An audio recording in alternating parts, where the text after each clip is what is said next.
Radio उड़ान की updates लेने के लिए इस चैनल को सब्सक्राइब कीजिए और इस वीडियो को ज्यादा से ज्यादा लाइक कीजिए और शेयर कीजिए। For more info log on to www.radioudan.com। इस कार्यक्रम में भाग लेने वाले प्रतिभागियों के द्वारा दी जाने वाली जानकारी अथवा की जाने वाली चर्चा वास्तविक और काल्पनिक दोनों ही हो सकती हैं। चर्चा के दौरान किसी व्यक्ति के द्वारा दिए गए कथन एवं तथ्य के लिए कार्यक्रम के प्रस्तोता, प्रस्तुतकर्ता अथवा रेडियो स्टेशन प्रत्यक्ष या अप्रत्यक्ष रूप से जिम्मेवार नहीं है।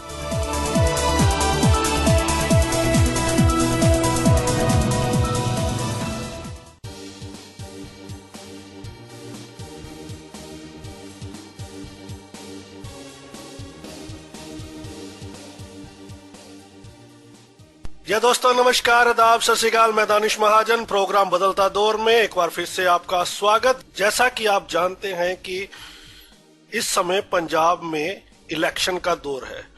पंजाब भारत की 5 स्टेट्स में इलेक्शन हो रहे हैं, लेकिन पंजाब में इस बार जो राजनीति है वो बड़ी इंटरेस्टिंग है। अगर बात करें हम डिसेबिलिटी के प्रोस्पेक्टिव से, तो 2 चीजें हम सबको मालूम है कि जब भी हमने अपने अधिकार मांगे हैं, जब भी हमें कुछ मिला है, वो 2 ही रास्तों से मिला है। पहला रास्ता है स्ट्रगल का, आंदोलन का, और दूसरा रास्ता जुडिशरी।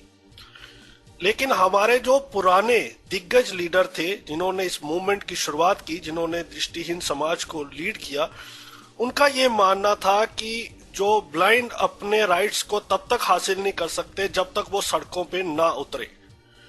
जुडिशरी में हमें तब जाना चाहिए जब आंदोलन किसी और ना जा रहे हो, लेकिन पहला जो हमारा स्टेप रहा है, जो हमारी कम्युनिटी ने अचीव किया है, चाहे वो 1995 का एक्ट हो, चाहे वो रिजर्वेशन इन जॉब्स हो, वो आंदोलन के माध्यम से हुई है।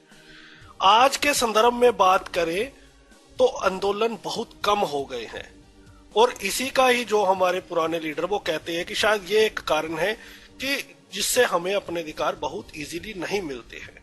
लेकिन पंजाब भारत की इकलौती ऐसी स्टेट है जिसमें आंदोलन लगातार चलते रहते हैं। ये बात अलग है कि नेशनल मीडिया इसे कम कवर करती है, लेकिन पंजाब में आंदोलन कभी रुके नहीं, कभी खत्म हुए नहीं। और पंजाब में एक बड़ा चेहरा जो हर बार आंदोलनों को लीड करता है, आज हमारे साथ है। आज हमारे साथ पंजाब दृष्टिहीन ऑर्गेनाइजेशन या पंजाब डिसेबिलिटी सेक्टर का एक बड़ा नाम कहें, वो है गुरप्रीत सिंह, जो VNSS भारतीय नेत्रहीन सेवा समाज के जनरल सेक्रेटरी हैं। वैसे ये किसी परिचय के मोहताज नहीं है, तमाम ऑर्गेनाइजेशंस के साथ ये जुड़े हुए हैं। NFB स्पोर्ट्स विंग के चेयरमैन है, लेकिन इनकी एक अपनी इंडिविजुअल छवि भी है, एक डिसेबिलिटी सेक्टर में बड़े लीडर की। हमारे साथ NFB के पंजाब विंग के जनरल सेक्रेटरी बलविंदर सिंह जी भी रहेंगे, और आंदोलन जो पंजाब में अभी चल रहा है उसमें जो लोग धरना दे रहे हैं उनसे भी हम इस शो में आपकी बात करवाएंगे।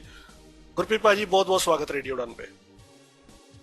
दानिश जी, मेरी तरफ से आपको और आपके सभी श्रोतागण को प्यार भरी सत श्री अकाल, नमस्कार, आदाब। तो गुरप्रीत भाई, सबसे पहले हमें ये बताएं कि अभी इलेक्शन का दौर है, ये मूवमेंट की शुरुआत कब हुई? आपकी मीटिंग भी हुई थी चन्नी साहब से, उन्होंने ये भी भरोसा दिया था कि जो विजुअली इम्पेयर्ड है, जो ब्लाइंड है पंजाब के, उनको तो मैं गोद ले लूंगा और आपकी समस्या मेरी समस्या है। उसके बावजूद भी हमें आंदोलन करने पड़ रहे हैं, ऐसा क्यों? बिल्कुल आपने सही फरमाया। 24 अक्टूबर की ये बात है।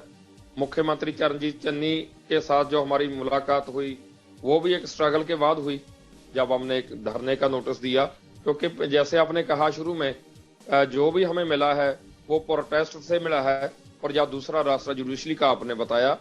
और प्रोटेस्ट का, क्योंकि जैसे आपने कहा पिछले लंबे समय से हम लोग प्रोटेस्ट कर रहे हैं पंजाब में, आपको पता है, आप खुद भी इन प्रोटेस्ट का हिस्सा रहे हो।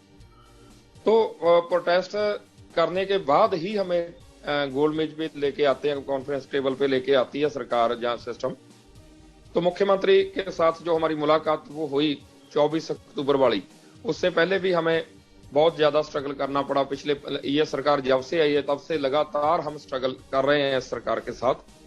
तो 24 अक्टूबर को जैसे ही हम टेबल पे बैठे मुख्यमंत्री जी के साथ, तो उनको सारी बातें समझाई गई मेरी तरफ से। वो क्लिप आपने भी देखा, मीडिया के वक्त चैनल्स पे वो चल रहा मुख्यमंत्री जी ने कहा कि आपने अच्छा किया कि आप इनकी बात लेके मेरे पास आए हो, आपका बात करने का लहजा बड़ा अच्छा है, ये वो, जैसे उनको लगा कि बात वो समझ गए हैं मेरी बात। मेरे को भी लगा कि जो मैं कहना चाहता था सीएम साहब मेरी बात को समझ रहे हैं और मानेंगे भी।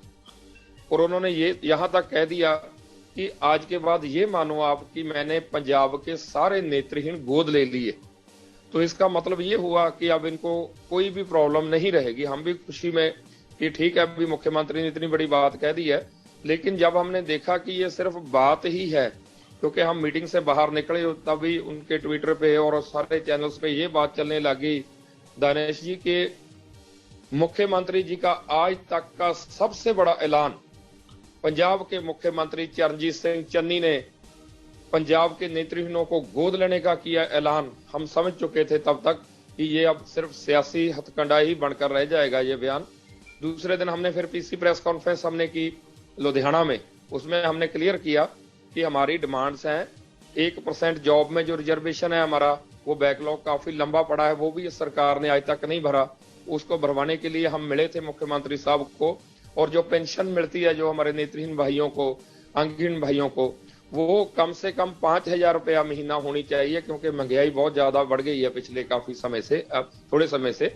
और इसके अलावा जो एक पोस्ट पे 20-20 साल से 15-15 साल से नेत्रहीन कर्मचारी काम कर रहे हैं, उनकी प्रमोशंस नहीं हो रही। और कुछ ऐसे डिपार्टमेंट भी हैं जिनमें अगर प्रमोशन हो भी जाती है नेत्रहीन की, तो उसको बहुत ऐसी निगाह से देखा जाता है आम कर्मचारियों की तरफ से कि जैसे हमने मानो कोई बहुत बड़ा अपराध कर लिया हो प्रमोशन लेकर। तो वो सारा माहौल ठीक करने के लिए सरकार को हमने कहा कि इसमें आप दखल दें और इनको प्रमोशंस इनको इन टाइम होनी चाहिए। और जैसे सरकार, आपने कहा कि इलेक्शन ईयर चल रहा है दानिश जी, पंजाब में भी जैसे 5 स्टेट में चल रहा है, पंजाब में भी इलेक्शन ईयर है, सरकार बड़े बड़े दावे ऐलान कर रही है।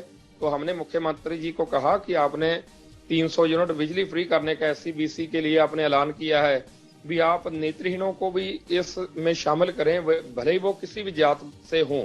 बिल्कुल। तो मुख्यमंत्री जी ने माना इस बात को कि हाँ बिल्कुल आपके लिए ये चीज होनी चाहिए।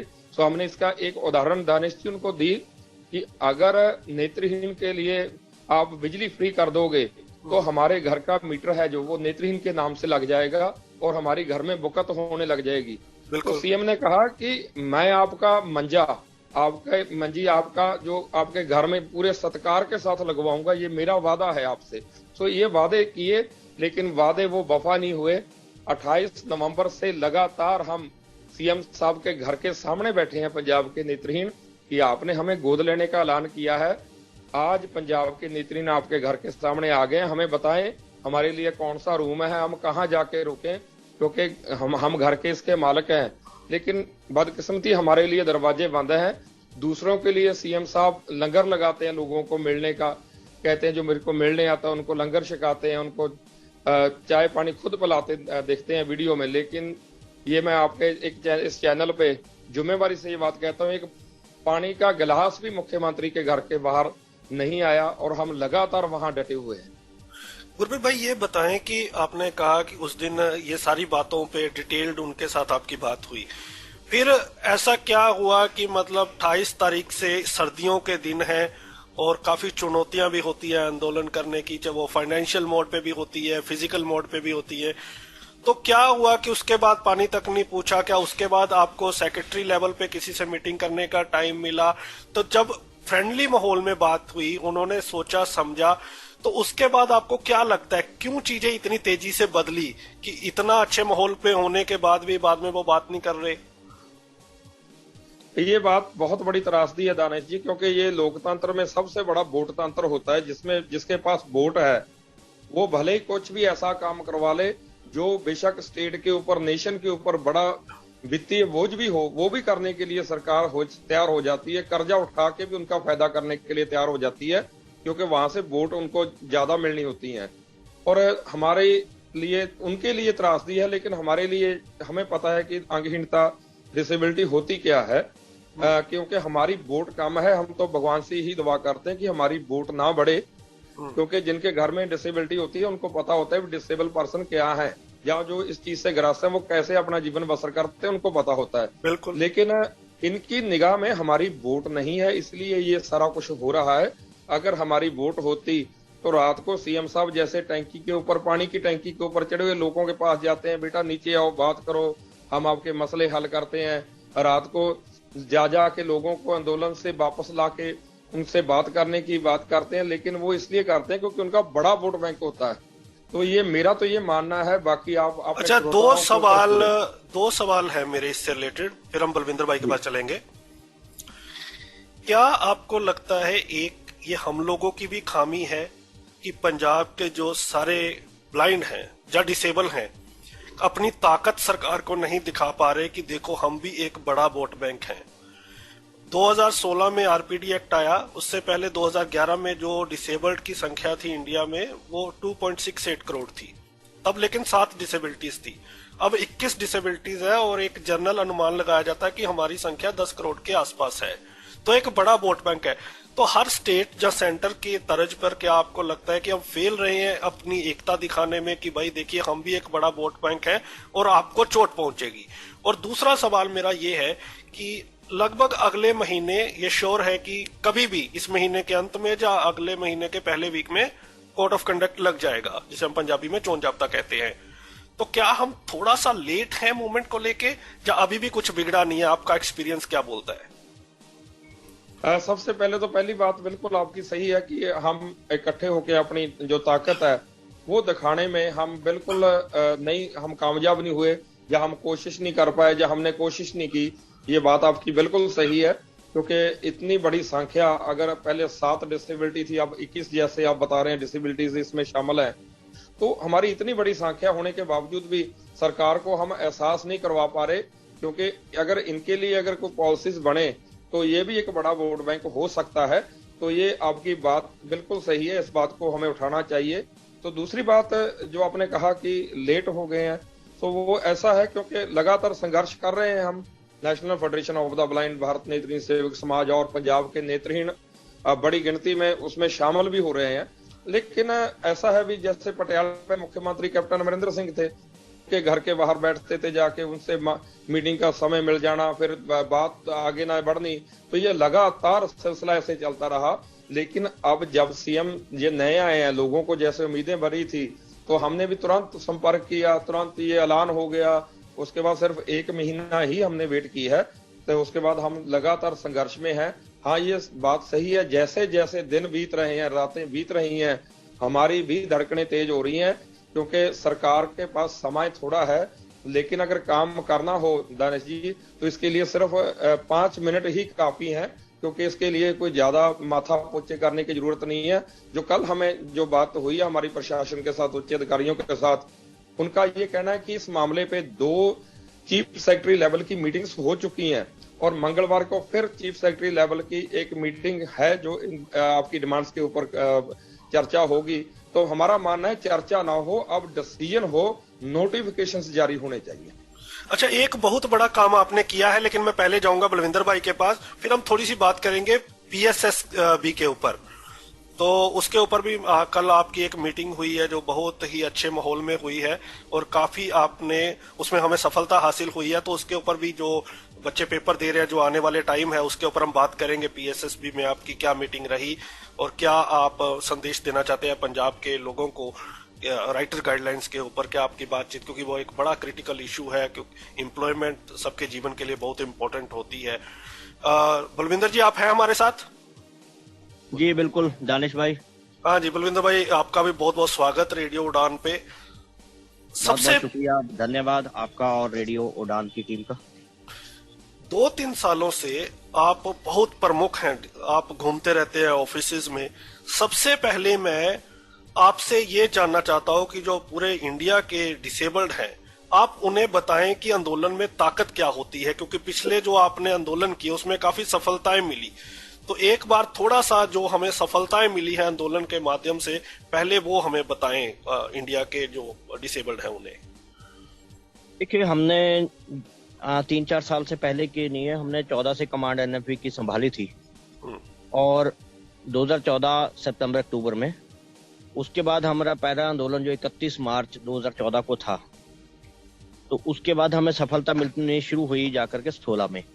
हमने 6-7 आंदोलन 2015 में भी किए 16 में भी 7-8 आंदोलन किए, और फिर उसी की बदौलत थी कि हम भर्ती मेले लगाने में कामयाब रहे पंजाब सरकार से। उसमें हमें लगभग मतलब 500 के आसपास या 500 से 1-2 ऊपर ब्लाइंड जो हम लगवाने में कामयाब हुए 2016 में भी। और उसमें एक सबसे बड़ी बात थी कि local body department of Punjab है, उसके लिए एक कोई और सोसाइटी धरना दे रही थी, 2012-13 से दे रही थी, उसको सफलता नहीं थी मिल रही इसमें, तो उसको हमने टेक ओवर किया। तो जब हमारे सामने ये इशू आया तो जो सोसाइटी इसमें काम कर रही थी पहले, उसने बोला कि जैसे ये पहले आपने ठेकेदार के लगाए हुए कर्मचारी पक्के किए हैं, इसी तरह हम भी आपको लिस्ट देंगे, हमारे जो कर्मचारी पक्के करो। तो फिर उसको हमने बादल साहब के पास उठाया, उस समय के सीएम थे। उन्होंने बोला ये या तो जिनकी एज निकल रही है उनको प्राथमिकता दी जाए, जिनकी 47 ईयर के पास हो रही है, और या फिर मेरिट हो। सबसे पहला जो काम है उसकी जिनकी एज निकल रही है, क्योंकि उनके जमाने की पोस्टें हैं, 2008 से पहले की वैकेंसीज हैं ये, तो इसलिए उनको इसमें रखा जाए, उनकी मेरिट बनाई जाए एज के हिसाब से। तो इसको बादल साहब ने एक्सेप्ट किया और फिर ये जो है इशू हमारे पास आया। उसके बाद हमने इसकी पहली भर्ती 2018 में 17-18 में जो है भर्ती 17 में करवाई थी मेरे ख्याल जलंधर में एक। उसको हम ज्यादा एज वाले जो थे लड़के बच्चे थे हमारे, उनकी जो सिलेक्शन करवाने में कामयाब रहे थे लोकल बॉडी में। उसमें हमारे ब्लाइंड तो 21-22 थे, लेकिन डिसेबल्ड जो बाकी लगा करके थे वो 69 टोटल डिसेबल्ड जलंधर में भर्ती हुए थे। तो ये हमारा उसमें एक्सपीरियंस था। तो उसके बाद फिर हमने लोकल बॉडीज के पीछे पड़े, तो उसमें हमें 250 वैकेंसीज लगभग 174 के आसपास जो ब्लाइंड की निकली, उसका हमारा बाकी स्टेट में था जलंधर को छोड़कर, और भटिंडा में भी हमने 17 में भर्ती करवाई थी, उसमें भी कुछ ब्लाइंड थे। तो अभी कितने की वैकेंसी आपको लगता है और बाकी है बैकलॉग की? देखिए, अगर तो ईमानदारी से देखा जाए तो मेरे को लगता है कि वैकेंसी इतनी है कि ब्लाइंड खत्म हो जाएंगे तो वैकेंसी खत्म नहीं होगी। और आपको क्या लग रहा है कि आपको लग रहा है कि हम इस आंदोलन के माध्यम से फिर से एक बार जीत का परचम लहराएंगे? जी बिल्कुल, हमें उम्मीद है, क्योंकि जैसे कि आपको पता है कि 28 से हम यहाँ बैठे हैं, उससे पहले पटियाला में भी हमने आंदोलन किए। तो मुख्यमंत्री चन्नी साहब से भी हमारी 2 मीटिंग्स हो चुकी हैं, एक 6 दिसंबर को हुई थी, एक 24 अपने अक्टूबर को हुई थी, जिस दिन उन्होंने गोद लेने वाली ये बात कही थी। तो उसके अलावा और भी मीटिंग्स हमारी जो अन्य डिपार्टमेंट्स में होती रहती हैं। तो उम्मीद तो है कि हम इसमें कामयाब होंगे। और जैसा कल का माहौल था, उसके बाद हमारे जो कुछ साथियों को चोट वगैरह भी आई थी। चलो, ये आंदोलन का हिस्सा है, जब तक हम सड़कों पे नहीं उतरेंगे तो हमें कुछ देने वाले ये लोग है नहीं। तो कल चोट कैसे आई? क्या कोई लाठीचार्ज हुआ? कैसे, मतलब क्या हुआ कल आंदोलन में? हल्का लाठीचार्ज हुआ पुलिस के साथ, जो बैरिकेड वगैरह तोड़े हमारे साथियों ने, क्योंकि आगे जाना चाहते थे हम, जो रोड जाम करना चाहते थे, तो उसमें काफी धक्का मुक्की हुई है। तो हमारे सबसे बड़ी त्रासदी तो ये है कि दूसरे जो यूनियंस हैं उनको तो आम पुलिस वाले रोक लेते हैं, और हमारे ऊपर इन्होंने जो एनएसजी कमांडोज थे पंजाब सरकार के वो लगाए थे, और उनको फिर हमारे जो ब्लाइंड धकेल करके लेकर के उसके बाद हमने 3 घंटे खरड़ के सारे रोड जाम किए। तो उसके बाद जो कमांडो भी उसमें से भाग गए थे कि नहीं, हम हमारे बस का ये काम नहीं है। फिर प्रशासन ने जो बीच बचाव करते हुए, तो जो मीटिंग्स हमारी एक एसडीएम ऑफिस में थी, उच्च अधिकारियों के साथ थी, तो उसमें फिर सरकार की बताया कि मंगलवार को, जैसे गुरप्रीत जी ने ऊपर बता ही दिया कि मंगलवार को एक मीटिंग है चीफ सेक्रेटरी लेवल की, पहले भी 2 मीटिंग्स हो चुकी हैं इसके ऊपर। तो और उसके बाद फिर जो हमारा P++B का इशू था, उनके चेयरमैन के साथ जो मीटिंग हमारी 4 बजे फिक्स हुई, उसके कारण फिर हमने 3-3:15 बजे जो रोड को खोला। तो फिर जाकर के हमारी जो 4 बजे मीटिंग P++B से शुरू हुई चेयरमैन के साथ। बलविंदर भाई, ये बताए एक बार कि सर्दी कड़क की पड़ रही है पंजाब में, और 28 तारीख से आप लोग वहां पे हैं और काफी लोग वहां पर हैं, और इस टाइम पे बहुत सारे लोग तो घर से निकलना पसंद नहीं कर रहे, और आप लोग तो खुद जॉब लगे हुए हैं। अगर आप चाहें तो आपकी कोई मजबूरी नहीं है कि आप वहां पर बैठे, लेकिन फिर भी आप सब कुछ छोड़ के वहां पर बैठे हो, तो इसमें तो कोई डाउट नहीं है कि हर किसी को आपको अप्रिशिएट करना चाहिए, और आप अधिकारों की लड़ाई लड़ रहे हैं।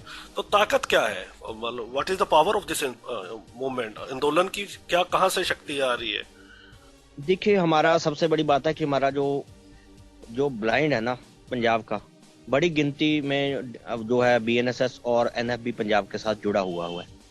तो धीरे धीरे मतलब और भी हमें जो उसका समर्थन मिल रहा है। जो थोड़े बहुत थे छोटे मोटे संगठन थे, उनका जो है जो उनके साथ जो लोग चले गए थे किसी कारणवश, तो वो वापस सारे आ गए हैं। और कल की जो भीड़ देखी है अपने, उसमें 250 के आसपास ब्लाइंड थे। 24 तारीख को भी इतने ही लगभग थे, तो 200 के आसपास हम लोग 3 तारीख को भी यहाँ थे। तो ये है कि हमारे जो हम आंदोलन यहाँ पंजाब में करते हैं तो बड़ा आंदोलन ही करते हैं। तो यही ताकत है कि हम लोग कभी अपने लिए नहीं लड़े। अगर हमें अपने लिए लड़ना होता तो शायद आज कुछ स्थिति कुछ और होती और हमारा समाज आज मतलब किसी और दौर से निकल रहा होता। अच्छा, एक सवाल और, इस बार थोड़ा सा आप निराशाजनक भी थे कि हम मूवमेंट करते हैं फिर दूसरी ऑर्गेनाइजेशन भी करती हैं, तो मूवमेंट डाइवर्ट हो जाता है कि ना उनकी सुनी, मतलब एक कन्वर्जन हो जाता है। सरकार तो यही चाहती है कि अलग अलग लोग आए फिर उनको बांट दिया जाए। उससे कैसे इम्पैक्ट पड़ता है आपके मूवमेंट पे? देखो, फर्क तो पड़ता है, इसमें तो कोई दो राय नहीं है, क्योंकि सरकार भी अक्सर ये देखती है जो जिनको नॉलेज कम है, जिनको सिर्फ एक दो इश्यूज होते हैं, कोई अपना पर्सनल लेके चला जाता है, कोई किसी की अपनी पर्सनल प्रमोशन का हो गया, किसी का ये हो गया, कोई ऐसे संगठन के लोग होते हैं, तो उनको सॉफ्ट टारगेट होता है सरकार के मतलब अधिकारियों के लिए भी। हमें उसमें दिक्कत आती है कि हमारी मांग जो होती हैं, डिमांड्स, हम पूरे जो स्टेट की सभी की जितने भी वर्ग हैं हमारे डिसेबल के, सबकी डिमांड लेकर के चलते हैं। पहला उसको ब्लाइंड का ही होता है भले ही हमारी, क्योंकि अगर हम NFB संघर्ष करती है तो दूसरी कैटेगरीज को भी तभी जा करके जो उसका लाभ मिलता है जब NFB संघर्ष करती है। तो यही कारण है कि कुछ दिक्कत तो हमें आती हैं दूसरे संगठन के आंदोलन से, तो लेकिन यह है कि हमने बार बार कोशिश की, पर हमें इसके अब आदी हो चुके हैं। हमें पता है कि हमारी ताकत बड़ी है, हम सरकार को कई बार पहले झुका चुके हैं, तो इस बार भी हम उसी में कामयाब हो जाएंगे। सबसे बड़ा चैलेंज क्या है इस मूवमेंट को अभी रन करने का? क्या कोई बड़ा चैलेंज है आपके सामने?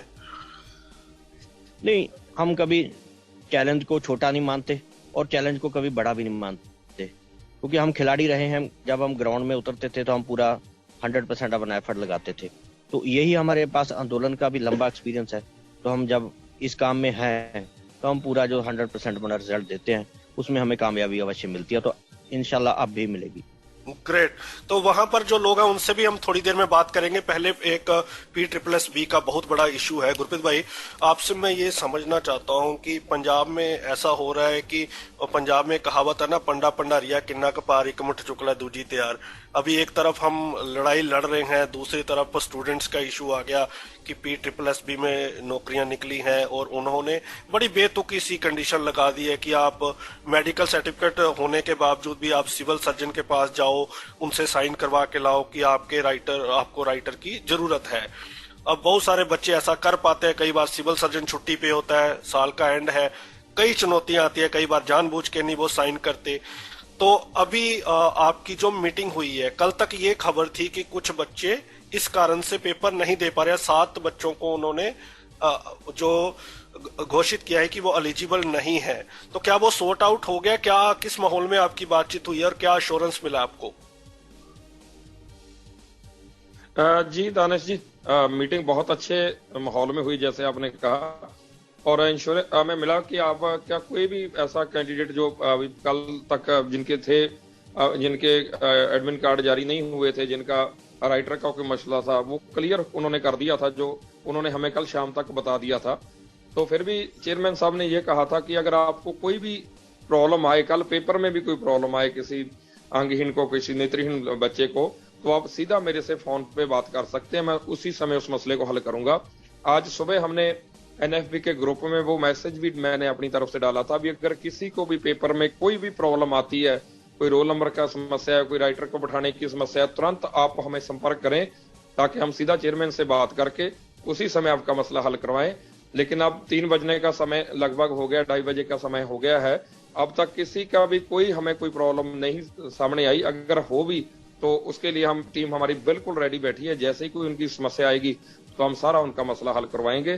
तो नेक्स्ट उन्होंने कहा है कि मंगलवार से वो शायद 1000 पोस्ट और सर्विस सिलेक्शन बोर्ड जो निकालने जा रहा है, चेयरमैन साहब ने कहा है कि आज अगर आपको ये प्रॉब्लम आई है उसके लिए हम माफी चाहते हैं, और आगे से आपको कोई भी ऐसी प्रॉब्लम नहीं आएगी। जैसे आपने कहा कि बार बार मेडिकल चेकअप के लिए फिर जाना पड़ता है हमें सिविल सर्जन के पास, जब हमारे पास यूडीआईडी कार्ड भी जारी कर दिया गया है।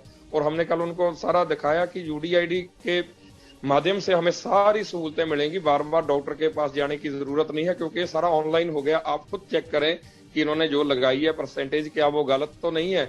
तो वो चेयरमैन साहब ने इस बात को माना और वहां उनके डीलिंग हैंड खड़े थे, उन्होंने कहा था कि जी ये दूसरी कैटेगरी के लिए तो है लेकिन इनके लिए नहीं है। तो फिर उन्होंने कहा भी इनके लिए नहीं है तो इनको क्यों परेशान किया जा रहा है। तो उन्होंने इस बात को माना भी, आगे से कोई भी आपको ऐसे दोबारा चेकअप करवाने की जरूरत नहीं पड़ेगी। और एक दानिश जी, एक बहुत बड़ा जो समस्या है कि राइटर के डॉक्यूमेंट हमें पहले जमा करवाने पड़ते थे वहां जाके, काफी दिन पहले, 4-5-7 दिन पहले। उसके बाद क्या होता था, मान लीजिए आप पठानकोट से हैं, आपने राइटर के डॉक्यूमेंट दे दिए, आपका सेंटर आ गया पटियाला, और जो आपने बच्चा अपने साथ लेके आना है उसके माँ बाप आपको अलाउ ना करें तो वो लॉस हो जाता था, पेपर देने से भी वंचित हो जाते थे हमारे साथी। बिल्कुल। तो हमने ये सारा मसला उनके सामने रखा भी ऐसा आपने क्यों किया। तो उन्होंने कहा कि आप ऐसा है भी डॉक्यूमेंट तो आपको जमा करवाने पड़ेंगे, लेकिन हाँ आप ऐसा करें, आप डाक के थ्रू भी हमें भेजें, वो हम एक्सेप्ट करेंगे। अगर इन केस आपको लास्ट मोमेंट पे भी, लास्ट डे भी आपको ये लगे कि बच्चा आ नहीं सकता, सेंटर बनने के बाद हम बच्चा चेंज करना चाहते हैं, लास्ट डे भी अगर आप आके, आपको फिर एक ऑफिस आना पड़ेगा, आप ऑफिस आके उसके डॉक्यूमेंट हमें दे देंगे तो हम आपको नया राइटर भी अलाउ कर देंगे, ये उन्होंने कहा है। और उम्मीद करते हैं जो उन्होंने कहा वो उसको पूरा करेंगे। और हमने कहा था कि आप जो गाइडलाइंस है पंजाब सरकार की, भारत सरकार की, उसको अच्छी तरह से पढ़ें और उसमें से हम अपनी तरफ से भी आपको कुछ नहीं कहते कि आप हमें ये चीज दें, हाँ उसमें जो कुछ लिखा हुआ है आप उसको इन विन लागू कर दें। और जो उसका पैरा नंबर 3 है वो किसी भी तरह से आपको और किसी और एजेंसी को, किसी बोर्ड को इस चीज के लिए ऑथराइज नहीं करता कि आप इनको, इनकी जो रूल रेगुलेशन है इनके साथ छेड़खानी करें। बिल्कुल। तो उन्होंने माना इस बात को कि हाँ बिल्कुल हम देख लिया है हमने आगे से। फिर उन्होंने 1/1/19 की जो गाइडलाइन थी वो मांगी हमसे, हमने वो उनको लेटर दी, उसमें सारा कुछ क्लियर है। तो अब वो मान गए हैं इस बात के लिए। जैसे राइटर की एक बड़ी समस्या आती है नेत्रहीन को कि मान लीजिए आज जिनका पेपर है, ये जो पोस्ट है दानिश जी ये है ग्रेजुएशन लेवल की जी। तो वो डिपार्टमेंट कह रहा है कि आप ग्रेजुएशन के नीचे का कोई भी बच्चा ला सकते हैं, +2 तक का बच्चा आप राइटर लेके आ सकते हैं। लेकिन हमने उनको बताया कि ये इस पोस्ट के नीचे का नहीं, जैसे मान लीजिए दानिश जी की जो क्वालिफिकेशन है वो पोस्ट ग्रेजुएशन है जी, तो आप ग्रेजुएट बच्चा ले जाके अपना राइटर उसको लगा सकते हैं। तो उनको फिर वो इस बात को मान नहीं रहे थे। फिर हमने कहा भी अभी पीछे जो अभी हुई है, भर्ती हुई है, पेपर हुआ है उसका अपने हेल्थ डिपार्टमेंट का, वो मिडिल लेवल की एक पोस्ट थी अपने क्लास 4 की। तो उसमें क्या प्रॉब्लम आई दानिश जी, ब्लाइंड लोगों को, वो डिपार्टमेंट जो एजेंसी जो पेपर ले रही थी वो कह रही है कि आप 7वीं कक्षा का बच्चा लेकर आए। आप भी समझ सकते हैं भी 7वीं कक्षा का बच्चा क्या लिखेगा, क्या उसकी राइटिंग होगी। तो वो इस बात को माने भी हाँ बिल्कुल आप सही कह रहे हैं, आगे से ये भी समस्या आपको नहीं आएगी। तो समझाना पड़ता है, समझने के बाद ऑफिसर भी, अधिकारी समझ जाते हैं। ये एक बड़ी चुनौती होती है, लेकिन हाँ कल अच्छे माहौल में अच्छी बात हुई है और उम्मीद करते हैं कि इसके अच्छे नतीजे सामने आएंगे। लेकिन ये बात हुई सिर्फ एक डिपार्टमेंट की, PSSB की, लेकिन हमने PSPCL में भी देखा, वहां भी उन्होंने वो गाइडलाइंस को मानने से मना कर दिया। जो आप 19 की बात करें, चलो हम उस पे भी ठीक है, लेकिन अभी 19 पे भी रोंगटा साहब का केस चल रहा है दिल्ली हाईकोर्ट में, लेकिन पूरे इंडिया में अभी फरवरी 2013 की गाइडलाइन ही फॉलो की जा रही है। लेकिन ये 19 की भी नहीं मान रहे, हर डिपार्टमेंट अपना अपना रूल रेगुलेशन ला रहा है। तो क्या मतलब इस आंदोलन के बाद कुछ ऐसा भी होगा कि सारे डिपार्टमेंट को कहा जाए कि भाई या तो 19 वाली गाइडलाइंस को माने, या 13 वाली इसमें छेड़छाड़ ना की जाए? बिल्कुल हो सकता है। और हमने इसके पहले जैसे हम SSB के पास गए हैं, उससे पहले हमने सेक्रेटरी सोशल सिक्योरिटी मैडम राजी श्रीवास्तव जी से राब्ता किया, तो वो हमारी बात सुनने के लिए तैयार नहीं थी। लेकिन उसके बाद हम इकट्ठे होकर के वहां गए सेक्रेटरीट, और हम अपने साथ हमारा पंजाबी रवायती जो ढोल नगारा होता है, ढोल लेकर गए जी। तो हमने जैसे ही उन्होंने देखा, सिक्योरिटी ने, CID ने भी, ये नेत्रहीन आ गए हैं यहाँ ढोल लेकर के, उन्होंने कहा भी आपका काम क्या है। हमने कहा जी हमें राजी श्रीवास्तव जी से मीटिंग करवाएं, हमने नोटिस दिया हुआ लेकिन हमारी बात नहीं मान रही। जैसे ही उन्होंने संदेशा ऊपर दिया और तुरंत उन्होंने अपने उच्च अधिकारियों को वहां बुलाया और वहां बैठे, हमारे साथ बात की और हमने सारी शंकाएं वहां बताई। तो डिपार्टमेंट जो लीचापोती कर रहा था उन्होंने कहा, ये देखिए जी, इसमें तो लाइन लिखी हुई है क्लियर कि गवर्नमेंट ऑफ इंडिया की गाइडलाइन से बाहर नहीं आप जा सकते, हमने पहले ही लिखा हुआ है। तो जब मैंने कहा कि ये लाइन तो लिखने की आपको जरूरत ही नहीं थी, ऊपर जो आपने जो लिखा है अपनी तरफ से वो हमारे लिए वादा बन रहा है, आप क्यों हमारी उनसे छेड़खानी कर रहे हैं हमारी जो गाइडलाइन है राइटर्स की। तो डिपार्टमेंट को लगा कि बिल्कुल अब इनको पता चल गया हमारी जो उनकी जो कमजोरी थी, जहां वो जो छेड़खानी कर रहे थे, इसमें सोशल सिक्योरिटी का भी बहुत बड़ा फॉल्ट था पहले जो लेटर जारी हुई है। तो SSSB भी कह रहा था कि हमारे पास जो गाइडलाइन आई है हम तो उसी के हिसाब से काम करेंगे। लेकिन जब हमने उनको सख्ती से कहा, उसके बाद मैडम ने कहा कि आप हमारे पास तो आ गए हैं, दूसरे डिपार्टमेंट्स के पास भी जाएं। हमने कहा बिल्कुल जाएंगे, आप यहाँ से लेटर निकालें कि आप पैरा नंबर 3 से 3 पढ़ें और इसके साथ कोई छेड़खानी नहीं कर सकते, तो हम वहां जाएंगे। तो उन्होंने तुरंत लेटर बनाया और मैडम ने हमें कहा कि आप ऐसा करें, आप चलें यहाँ से, आप SSSB के पास चले जाएं, हम आपको भी व्हाट्सअप कर देते हैं, उनको मेल कर देते हैं। ऐसा ही हुआ, उन्होंने लेटर मेल की, तब तक 5 बज गए थे, लेकिन फिर भी हमने अपना काम पूरा किया और उसके बाद बाकी जो कसर रही वो कल निकाल दी। और बाकी डिपार्टमेंट्स की जैसे आपने बात कही है, तो हमने यहाँ ऐलान कर दिया भी चन्नी साहब हमारी जब तक मांगे नहीं मान रहे, तो हमारे लिए एक संजीवनी का काम कर रहा है ये मंच जहां अभी हम बैठे हैं। यहाँ से हम अलग अलग डिपार्टमेंट्स में जा रहे हैं, वो मोहाली में है, चंडीगढ़ में है हमारे, तो वहां जाकर के हमारे काम हम करवा रहे हैं। और जहां भी ऐसी प्रॉब्लम आएगी वहां जाकर के national federation of the blind और हमारे नुमाइंदे वहां जाकर के ये मसले हल करवाते रहेंगे। मैं आपके माध्यम से भी नेत्रहीन भाइयों को, बहनों को ये अपील करूंगा कि अगर कोई भी आपको ऐसी समस्या आती है वो आपको दानिश जी बता दें, हमारे साथ सीधा राब्ता करें, तो इस काम के लिए हम हमेशा तत्पर हैं। जी बलविंदर जी, आप हैं हमारे साथ? जी बिल्कुल दानिश भाई, बिल्कुल है। ये बताएं मूवमेंट कब तक चलेगा? देखिए, आज हमारे 3 जो साथी हैं अमर अनशन के ऊपर बैठ गए हैं, तो अब तो ये चलेगा जब तक सरकार नोटिफिकेशन नहीं निकालती है। मंगलवार की मीटिंग से तय होगा सरकार कितने नोटिफिकेशन निकालती है, उसके बाद ही कोई डिसीजन लिया जाएगा। लेकिन फिलहाल तो ये लगता है कि 4-5 दिन तो और अभी चलेगा। मतलब ये दृढ़ निश्चय है कि जब तक नोटिफिकेशन नहीं आती तब तक ये मूवमेंट बंद नहीं होगा? नहीं बिल्कुल अब नहीं होगा जी, क्योंकि क्या पता चुनाव जो प्रक्रिया कब शुरू हो जाए। बिल्कुल। तो हंगर स्ट्राइक पे कौन कौन बैठा है? हंगर स्ट्राइक पे हमारे 3 साथी बैठे हैं। एक तो अमनदीप हैं जी, और दूसरे हैं जसपाल हैं और तीसरे हैं जसवीर। तो इनमें से किन से हमारी बात हो सकती है? जी तीनों से कर सकते हैं। अमनदीप से मैं अभी आपको बात करवाता हूँ। जी, तो अमनदीप, बहुत बहुत स्वागत है आपका और आपके जज्बे को सलाम करते हैं कि आप हंगर स्ट्राइक पे बैठे हैं। तो क्यों बैठे हैं आप हंगर स्ट्राइक में? क्यों आपको लगा कि अब नौबत ऐसी आ गई है कि मुझे हंगर स्ट्राइक पर बैठना पड़ेगा? जी, पहले तो सभी उड़ान टीम को मेरा नमस्कार और सभी सुनने वाले व्यूअर्स को नमस्कार। तो मैं ये बताता चलूँ कि हमारे जो हक हैं शुरू से हमें प्रोटेस्ट करके ही मिले हैं, इसलिए हम अपने अधिकारों को पाने के लिए, या ये जो सरकार सो रही है, कुछ नहीं कर रही है जो सरकारें, और उनको बताने के लिए कि हमें अभी इतना जोश है, हम लड़ सकते हैं। तो हंगर स्ट्राइक आप कर रहे हैं, आपके हिसाब से पंजाब में सबसे बड़ी समस्या क्या है? सर, सबसे बड़ी समस्या बेरोजगारी है। अगर हम पेंशन की बात करें, अगर बेरोजगारी खत्म हो जाएगी तो किसी को पेंशन की जरूरत नहीं पड़ेगी। तो जो पेंशन के कुछ बचते भी हैं, कुछ हिस्सा है, चलो जो पढ़ लिख नहीं पाए या जिनकी उम्र ज़्यादा हो चुकी है, जॉब के लेवल के नहीं है, उनके लिए पेंशन के लिए भी, जो और जॉब कर रहे हैं उनको पुरानी पेंशन मिले, ताकि उनका जो रिटायरमेंट के बाद उनका जो बुढ़ापा है वो अच्छी तरह से, उनका जो जीवन है अच्छी तरह से गुजर बसर हो सके, उनकी आश्रमों में या किसी हॉस्टल में रहने की ज़रूरत ना पड़े।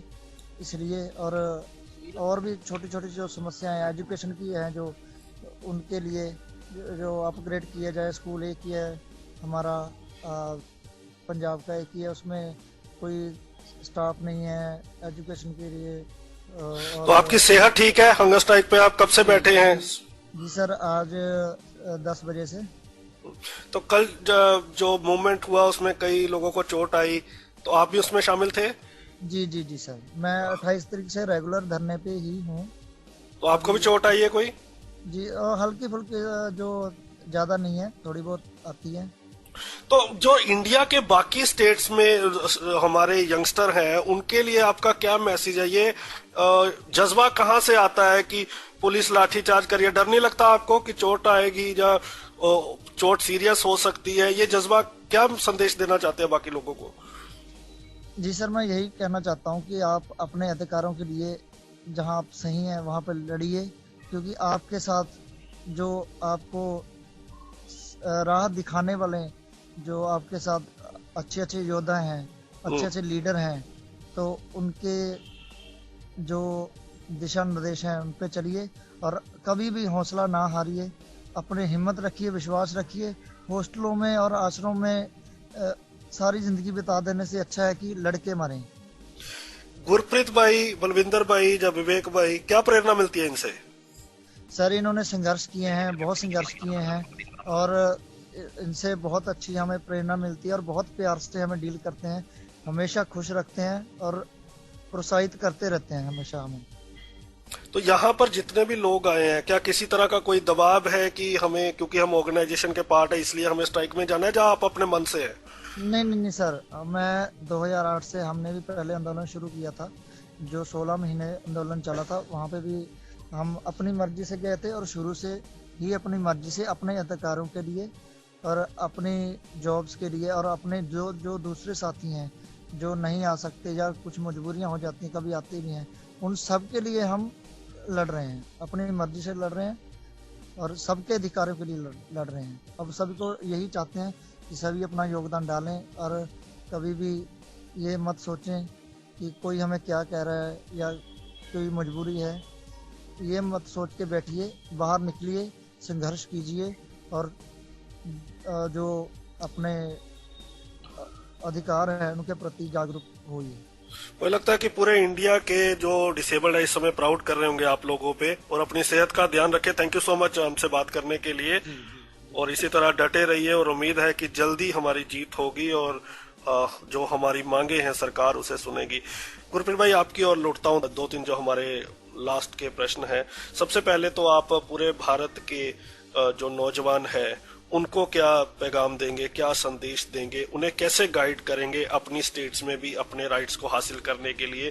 क्या मूवमेंट की स्ट्रेटजी होनी चाहिए? क्योंकि कई बार मूवमेंट होते हैं, बंद हो जाते हैं, कुछ नहीं मिलता है, लेकिन पंजाब में लगातार हमारे मूवमेंट सक्सेस होते हैं। इसका मंत्र क्या है? जी दानिश जी, जैसा आपने कहा कि क्या कर सकते हैं अपने अपने स्टेट में हम आंदोलन करने के लिए, सबसे पहला स्टेप तो जो कि मेरे का आंदोलन का मेरा अपना तजर्बा, हो सकता है मैं गलत भी हूं, मेरा मानना है कि सबसे पहले एक अच्छा लीडर आप स्टेट में देखें, तो उसमें ये देखें कि उसमें लड़ने की ताकत है और क्या वो अपने लिए लड़ता है या आपके लिए लड़ता है, सबके लिए लड़ता है। ये चीजें उसमें देखनी चाहिए आपको, और उसका ट्रैक रैकेट आप देखें कि जो आज हमें आकर के कह रहा है कि आज आप ये करो, उसको पूछो भी आपने कभी ये काम किया है जो आप हमारे से करवा रहे हैं? ये सबसे बड़ी बात है। और दूसरा उसका देखें तो इंसान का पता चल जाता है भी इंसान खुद के लिए करना चाहता है या अपने लिए करना चाहता है या किसी से दुश्मनी निकालने के लिए हमें यूज कर रहा है। ये चीजें ध्यान में रखनी चाहिए। और एक अच्छा चेहरा एक स्टेट का एक ही होना चाहिए और उसके पीछे अच्छे लोगों की लाइन होनी चाहिए। वो जिसको कहे यहां रुक जा वहां रुक जाए, और जिसको कहेगा आगे बढ़ जा वो आगे बढ़ जाए। ऐसा एक लीडर एक स्टेट में चुने आप लड़ने के लिए। बेशक ऑर्गेनाइजेशन जितनी मर्जी हो, आप जहां भी जुड़े हुए हैं जुड़े रहें। एक चेहरा एक स्टेट का ऐसा होना चाहिए जो सारी स्टेट उसके पीछे रहे और उसकी बात को माने, सारे नेत्रहीन उस स्टेट के उसकी बात को माने। अगर वो कहे कि आप रुक जाओ तो रुके, अगर वो कहे कि आप आगे बढ़ो तो आपको आगे बढ़ना चाहिए। वो एक प्रमाणित चेहरा आप अपनी स्टेट में से एक चेहरा जरूर चुन के रखें। तो एक चेहरा होना चाहिए जिसपे सबको ट्रस्ट हो। गुरप्रीत भाई, एक सवाल और, आप तीनों सीएम से मिले हैं, आप बादल साहब के साथ भी आपने नेगोशिएशंस की है, उस टाइम पे भी कई मूवमेंट लीड किए हैं, कैप्टन साहब के साथ भी आपने कई मीटिंग्स की हैं, चन्नी साहब से भी की है। तीनों में डिफरेंस क्या, कोई डिफरेंस? तीनों में अगर डिफरेंस की बात करें तो कैप्टन अमरिंदर सिंह की छवि थी, वो किसी से मिलते नहीं थे। लेकिन ये मैं बताना चाहता हूं रेडियो उड़ान के श्रोताओं को कि नेत्रहीनों की ऐसी ताकत है। हमने 2 बार मुख्यमंत्री कैप्टन अमरिंदर सिंह को ऐसी जगह मिलने के लिए मजबूर किया जहां वो किसी ऑर्गेनाइजेशन को नहीं मिले थे। एक बार दानिश जी 15 अगस्त को मिले थे, हम उनका हेलीकॉप्टर को घेरा था, हमने हेलीपैड पे उनको मिले जा करके लुधियाना में, और किसी ऑर्गेनाइजेशन को नजदीक नहीं जाने दिया गया था उनके।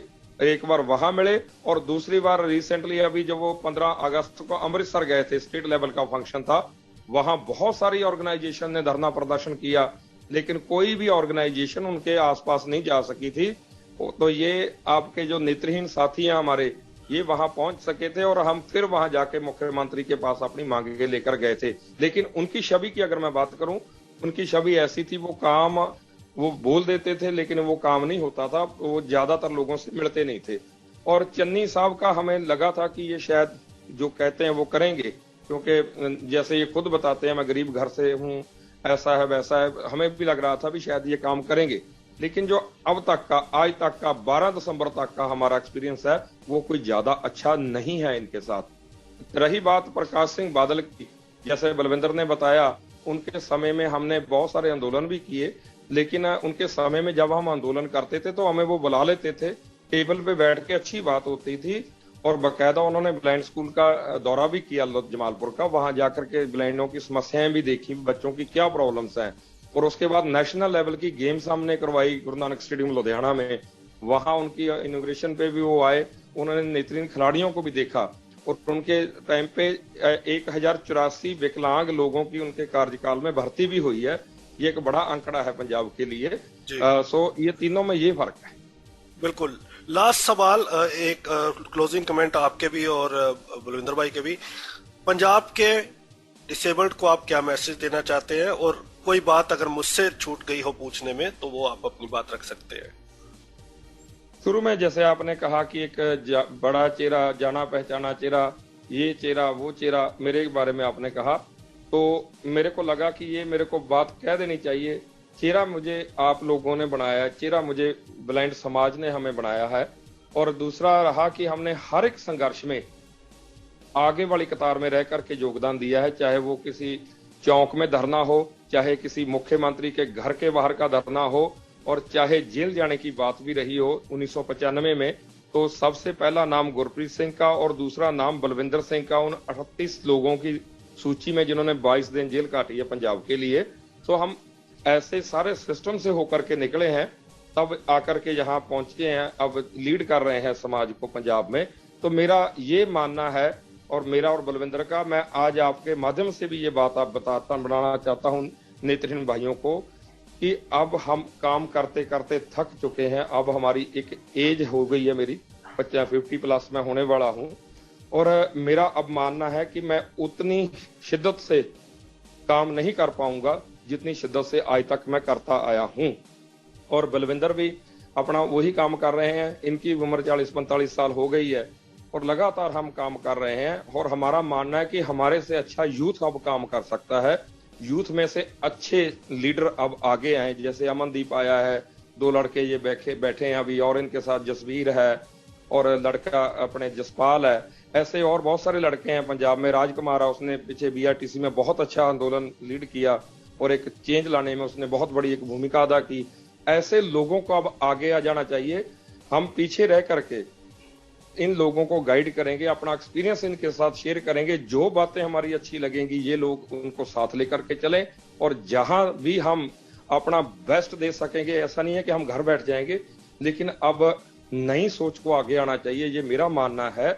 और दूसरी स्टेट्स में जो लोग सुन रहे हैं अभी, जो कम्युनिटी इस रेडियो के जरिए हमें सुन रही है कम्युनिटी हमारी, उनको मेरा ये संदेश है कि आप कभी भी निराश ना हो। आंदोलन एक इंसान भी शुरू कर सकता है, उसके बाद उसके पीछे एक लाइन लग सकती है, लेकिन दृढ़ इच्छा शक्ति आप में होनी चाहिए, वो किसी और ने आपको नहीं देनी। आपको अपने अधिकार पता होने चाहिए, उसके बाद रास्ते अपने आप बनते हैं। जो रास्ता खुद हम बना के करके दानिश जी आगे बढ़ेंगे, उस रास्ते पे चलने का मजा भी अलग ही होता है। और मेरे से बोलते हुए कोई गलती होगी हो, कोई अल्फाज ऐसा बोला गया हो जो अच्छा ना लगा हो श्रोतागण को, तो वो मैं उसके लिए माफी चाहता हूं। और मेरा ये संदेश है कि बेशक हम आगे वाली कतार में रह करके आगे आंदोलन ना कर पाए, हम आंदोलन के साथ ही जुड़े हुए, हमारा आखिरी सांस भी आंदोलन में चला जाए, हमें कोई दुख नहीं है। कोई अल्फाज ज्यादा कहा गया उसके लिए माफी चाहता हूँ। देखिए, एक अल्फाज आपका बिल्कुल गलत गया है कि अब आपकी उम्र हो गई है। लोगों की जब उम्र बढ़ती है तो वो बूढ़े होने की तरफ जाते हैं, लेकिन आप लोगों की जैसे जैसे उम्र जा रही है आप और यंग होते जा रहे हैं। तो अभी आपकी तो हमें पूरे समाज को बहुत जरूरत है, और अभी तो आपको हम कहीं जाने भी नहीं दे रहे और आप वहीं हैं। बलविंदर जी, आपके क्लोजिंग कमेंट। दानिश भाई, ऐसे है कि जैसे पहले शुरू में भी हमने बोला कि आंदोलन का रास्ता हमें हमेशा याद रखना चाहिए, इसे हमें भूलना नहीं चाहिए, क्योंकि रोमटा साहब ने भी जब जितनी सफलताएं हमें दिलवाई हैं वो आंदोलन से या जुडिशल से दिलवाई हैं। उन्हीं की जो रास्ते के ऊपर हमें चलना चाहिए। तो हम लोग कोशिश कर रहे हैं, और हम जो यूथ को आगे लेके आने की कोशिश कर रहे हैं कि नए जो पीढ़ी वो अपना काम संभाले। तो हम जो पीछे रह करके जो है उनको गाइड करेंगे, तो उसमें हमें सफलता मिल भी रही है। बहुत सारे लीडर्स आगे आए हैं, तो मेरे को लगता है शायद नेक्स्ट टाइम जो 2027 या 2024 का आंदोलन होगा तो उसमें आपको लगभग सारे नए चेहरे देखने को मिलेंगे। नहीं, एक अच्छी बात है कि एक नई पीढ़ी को तैयार करना। थैंक यू सो मच हमसे बात करने के लिए, और आपके जज्बे को सलाम है। इसी तरह कंटिन्यू करिए। और फिर से एक बार कहना चाहता हूं कि उम्मीद है कि हम इस बार भी जीत के आएंगे। हर बार जैसे आपको सफलता मिली है और बहुत सारे लोगों को आप रोजगार दिलाने में कामयाब रहे हैं, और शायद उनके पेरेंट्स की ब्लेसिंग्स हैं कि जिस तरह आप, मैंने पहले भी कहा कि डे बाय डे यंग हो रहे हैं और उसी तरह काम कर रहे हैं। लिसनर्स, आप भी इस आंदोलन को सपोर्ट करें, ज्यादा से ज्यादा इस शो को शेयर करें, और इन हमारे जो एक्टिविस्ट हैं, लीडर्स हैं, उनसे प्रेरणा लेके अपनी स्टेट्स पे भी अपने डिसेबल्ड्स के एम्पावरमेंट के लिए काम करें। थैंक यू सो मच आज के शो को सुनने के लिए, और अगले सप्ताह फिर मिलूंगा किसी और पर्सनैलिटी के साथ। तब तक दीजिए इजाजत। सुनते रहिए radio flight of life. Thank you so much.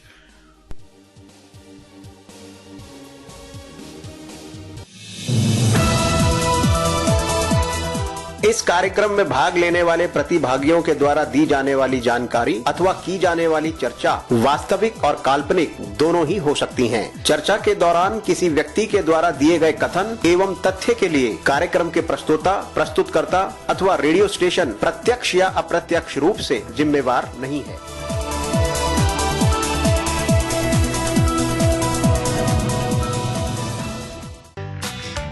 Radio उड़ान के अपडेट्स लेने के लिए इस चैनल को सब्सक्राइब कीजिए और इस वीडियो को ज्यादा से ज्यादा लाइक कीजिए।